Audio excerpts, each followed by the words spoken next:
I'm bigcal and welcome to my world. So, Dragon Quest Tober is officially over. I hope everybody enjoyed that as much as I did. I had a ton of fun doing everything for it. Yes, it was hard work, but I just enjoyed it because I love Dragon Quest so much, and I am definitely going to do one every year now, as long as I can anyway. I've already started making a few notes and listing things of what I can do for next year. So yeah, it's going to be bigger and better next year, guaranteed. Maybe. Anyway, so if you didn't see any of the Dragon Quest Tober stuff, check out the link down below to the playlist for Dragon Quest Tober 2021. But today, it is of course the last of the month of October. Dragon Quest Tober is over now, no more videos for that. So, what am I doing here? End of the month. What happens at the end of the month? Oh my god, it's the DIY gaming box! Yes, it is that time of the month, DIY gaming box time. So, what happens is, every month I spin this delightful little roulette wheel here. Whatever number it lands on correlates with a games console that I own. And then for the next month, I have to try and buy a good mix of quality and quantity games within my budget of £25. So when I span this rather dusty wheel last month, after spinning it 2 or 3 times and getting it to not land on Super Nintendo again, because I'd already done that last month, it finally landed on the original Nintendo, the NES, the Nintendo Entertainment System. Big fan of that system. It's the first console I grew up with, a ton of games that I had as a kid. I've got a decent collection now. It's not huge or anything, but I'm very happy with it. So, what was I able to get with my £25? Yeah. Better than I was expecting, to be honest. I was amazed. We'll just get the first game out of the way and then I'll go into the other two. So, the first game costing me a total of £5 of British pounds. It is Rescue the Embassy Mission.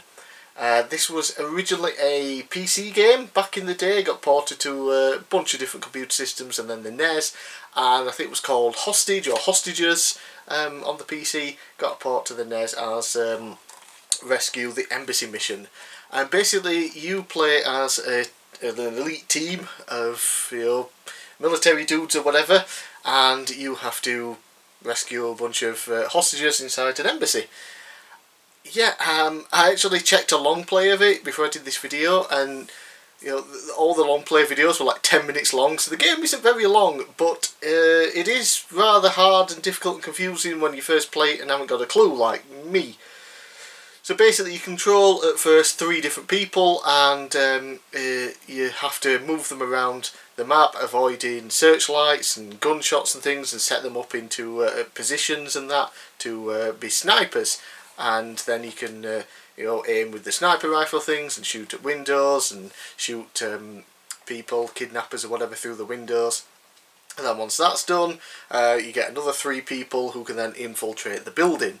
And it looks and sounds really cool. Obviously I didn't get very far in it because I didn't know what I was doing. I watched the long play, and the first thing that happened was the guy ducked when he was being shot at, and then he started doing a roll. It's like, I had no idea you could do that. So the footage from my playthrough's not very good because I'm terrible at it. But it was my first time ever playing it.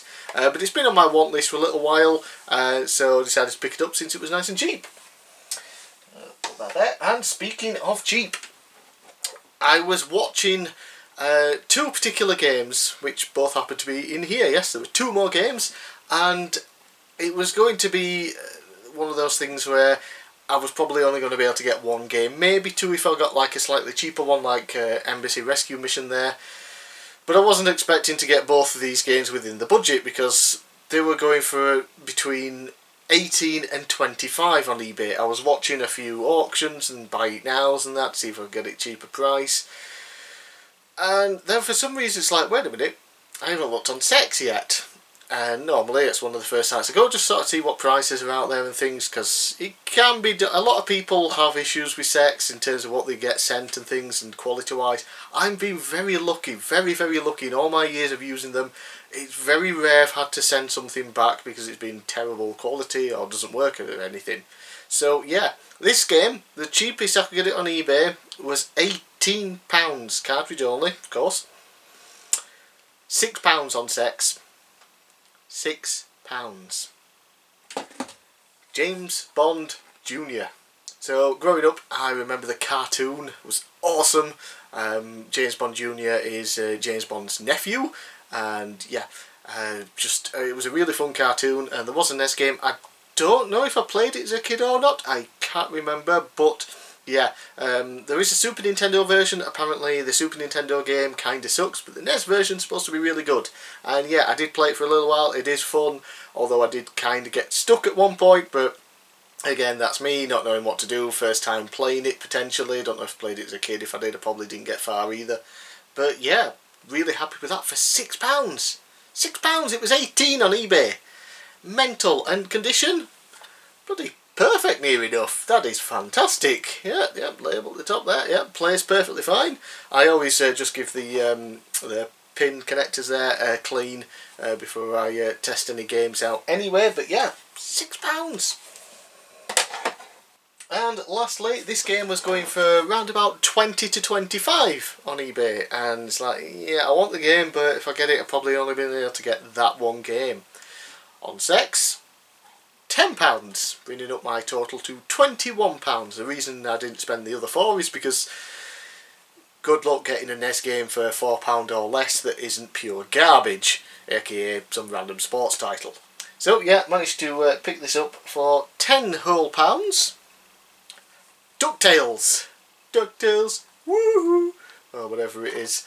Yeah, there is a little bit, you can see there with the label, it was sticking up even more. I've just put some sellotape over the top of it. To be honest, it's fine. For the price, I could not be happier, to be honest. I saw some terrible labels that were going for £25 buy it now on eBay.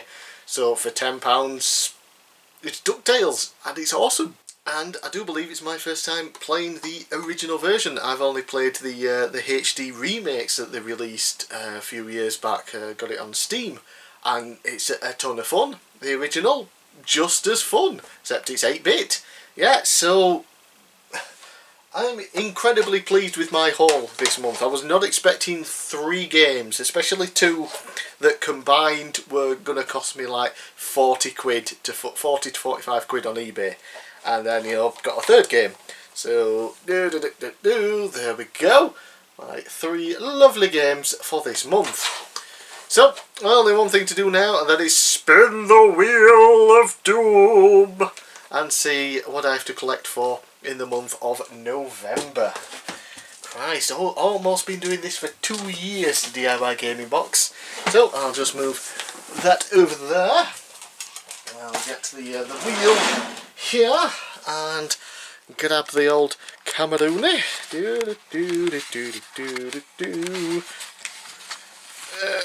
Come on, off the tripod.